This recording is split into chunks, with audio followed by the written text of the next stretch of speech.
problem, very similar to the problem that we have solved in the past for house rubber. So basically, given tree node, what we have to do is return the maximum amount of money that the rubber can rub without alerting the police. So when the police gets alerted, when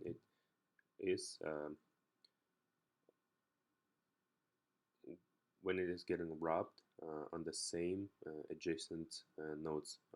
What I mean by that, so if 3 is getting robbed, that means like this adjacent, its children shouldn't be getting robbed, and so you should skip them and then try to find the maximum out of it. So in this case right here, it's like since 3 was not included, then we can rob its children. And also, let's say it's like if uh, 3 was skipped, and right now it's like we can see it's like in this illustration that it's kind of like skipping it, but in reality we're trying to find the maximum out of it. So let's say if 5 was here and 1 was here, that means like we would have robbed 4 and 5 right here.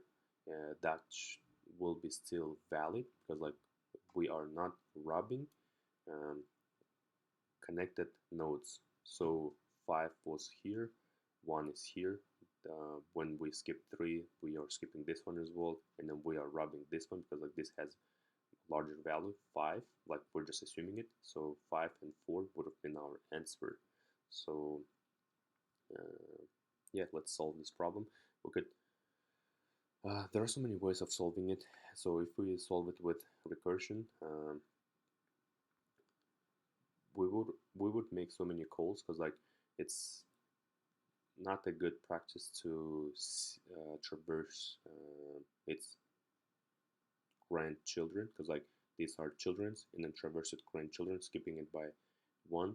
I mean, there is a way we could do it by recursion.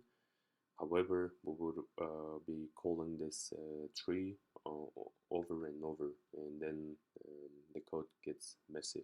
So the best approach would be every time we will be seeing it once and traversing it once with depth first search, and every time when we are traversing it, we will be saving values, 2 values where we include the node itself or without including the node. So what I mean by that is, let's jump into coding right away. So we'll have our private helper method, which will return us the array of 2 values, the one I mentioned with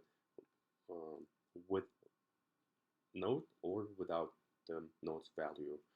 So let's call it DFS, and then it's taking tree node.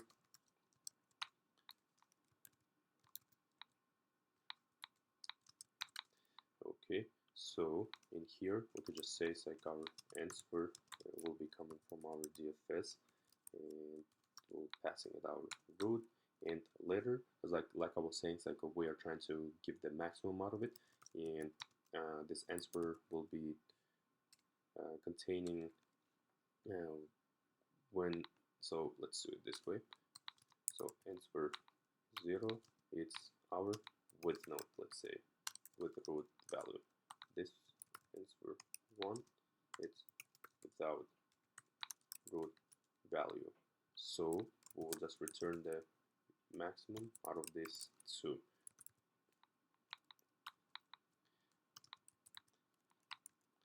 Okay, now let's jump into our DFS. So we will be a recursive call. Our base case will be when root equals to null. Then what is going to happen? We'll just return null, 0, 0, because like here it will be 0, 0.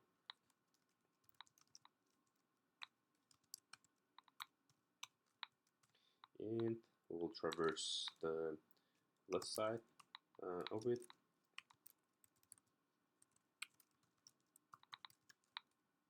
We'll traverse the right side of it.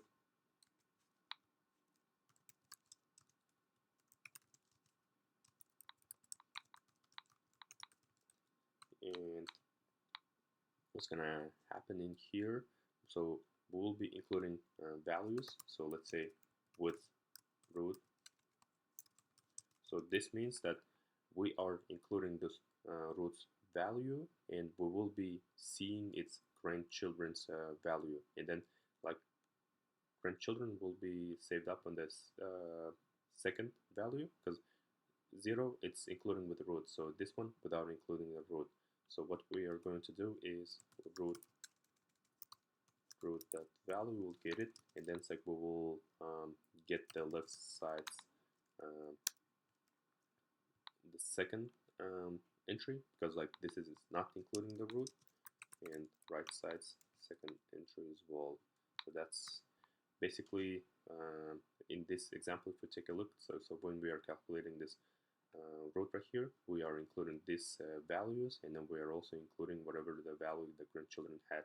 So we're basically skipping it. So first entry is always with root, and let's do it without root.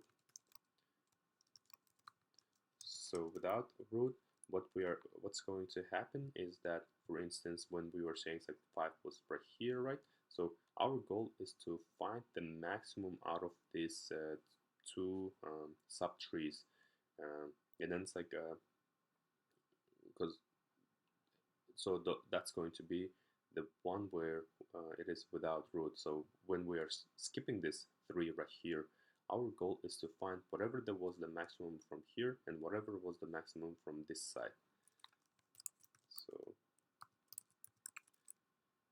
that's going to be, we'll be looking at the values in each subtrees, and we'll be adding it to the other side of the subtree, the right side. And in the end, we'll just return our with root and without root. Let's run our code.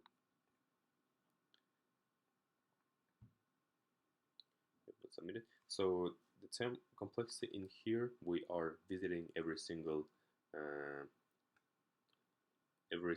node once. So this is O of n, where n is the number nodes in our root, and space complexity also it's O of n, where we're saving this value because like we are in need of the extra space, and this is also O of n.